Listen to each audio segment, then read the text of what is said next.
この星の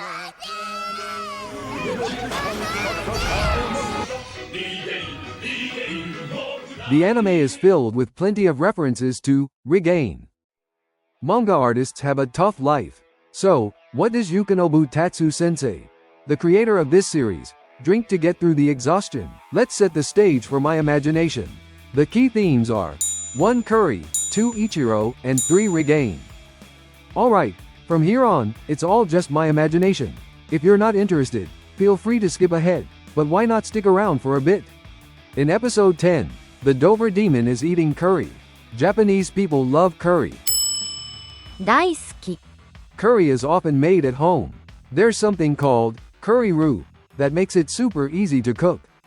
You just melt it into simmered ingredients, and it's ready in no time. It's so simple. Now, let's connect curry to Ichiro. Japanese people have great respect for Ichiro. When it became a hot topic that Ichiro eats curry every morning, the curry boom in Japan became even bigger. Japanese people love curry. Got it, but so what? I know, right? Just wait a second. Next, let's connect Ichiro and Regain through a bit of imagination. The nostalgic Regain commercial song appears repeatedly in the series.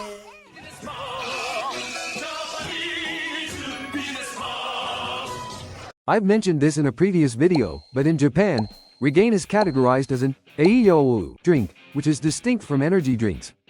Surprisingly, Ichiro was a commercial spokesperson for Yunker, a product in the Eiyou drink category. A bottle of Regain costs about $2, around 300 yen. During Ichiro's career, he reportedly drank a premium grade of Yunker that cost over $20, around 3,000 yen per bottle. You know how tough the Dover demon has it, right? And this price difference, more than 10 times, is just so sad, isn't it?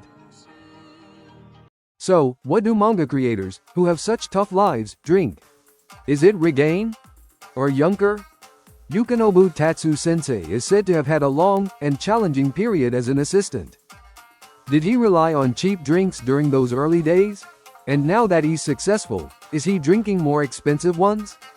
Or maybe he's into something a bit more stylish, like energy drinks. Both Yukinobu Tatsu-sensei and Yuji Kaku-sensei, the creator of Hell's Paradise, once worked as assistants under Tatsuki Fujimoto-sensei, the creator of Chainsaw Man. Speaking of Chainsaw Man, there was even a collaboration with an energy drink in the past. Of course, we can't know for sure what he drinks through imagination alone. Personally, I like to think that now that he's successful, he's upgraded from cheap Regain to high-end Yunker. At the same time, part of me hopes he's still sticking to good old cheap Regain. But who knows, maybe milk is actually the secret to his energy. Thank you for sticking with me through my imagination. I'd love to hear what you imagine, too. It's so much fun to learn about other people's ideas. So please share your thoughts in the comments. Let's have fun together. Today, we talked about the word 大好き It's such a versatile word. Feel free to check out how it's used. By the way, in Japanese, it's common to omit the subject when it's obvious from the context. Let's look at an example featuring Momo, where this characteristic is clearly shown. Let's take a look at the scene right before. The Dover demon eats curry. First, compare the English dub and subtitles. Oh, that? We didn't know what you aliens ate, so we made that. We call that stuff curry. Now, let's watch the original Japanese version. それ宇宙人が何食うとかわかんないからとりあえずカレー作った In this scene, the subject is omitted.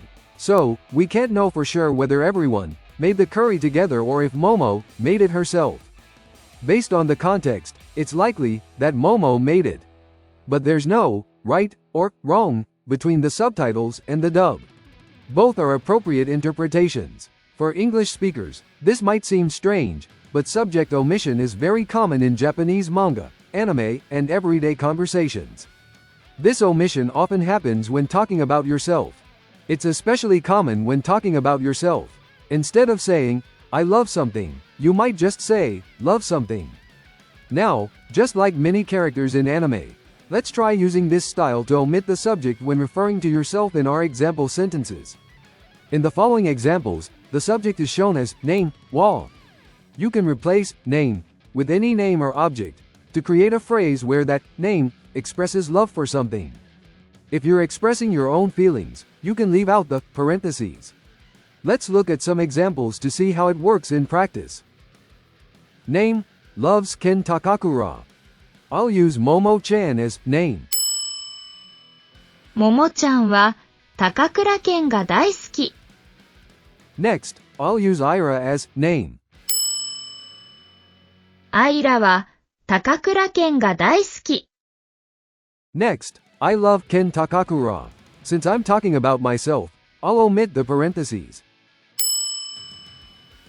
高倉健が大好き。Alright, let's go. ダンダダンが大好き。辰幸信先生が大好き。カレーが大好き。寿司が大好き。Look at you go! What do you think the word for cat is in Japanese? 猫。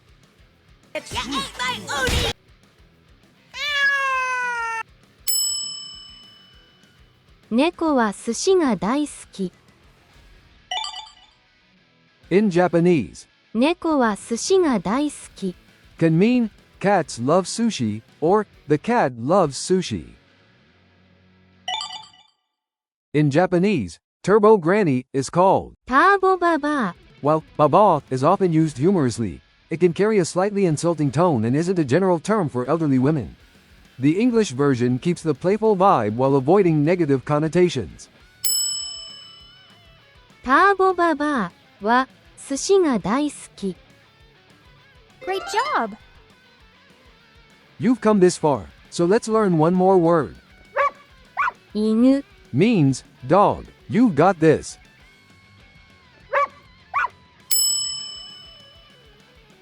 犬が大好き。 Great job! You've learned inu for dog. And guess what? You've just learned a kanji too. The kanji for dog is. 犬。 It's super simple.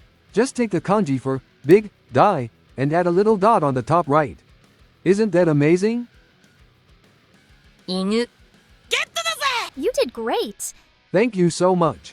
In Japanese, it's perfectly fine to omit the subject that refers to yourself in daily conversation. And if you do choose to use it, 私。 is usually enough. If you've made it this far, you're probably someone who wants to dive deeper into manga and anime. Unlike English, where I is the default pronoun for everyone, Japanese has a variety of first-person pronouns. These pronouns reflect not just the speaker's role or personality, but also the situation they're in. Let's meet some of these pronouns. You might be wondering, how can something that's often omitted be so important? Dandaden is a great example of this, so in the next video, I'll introduce the expression jabun as used by Okarun. Oh, by the way, did you know that the kanji for Yukinobu Tatsu-sensei's name, Tatsu, means dragon? It's such a cool and powerful symbol, don't you think? はい、お疲れ様でした。見てくれてありがとう。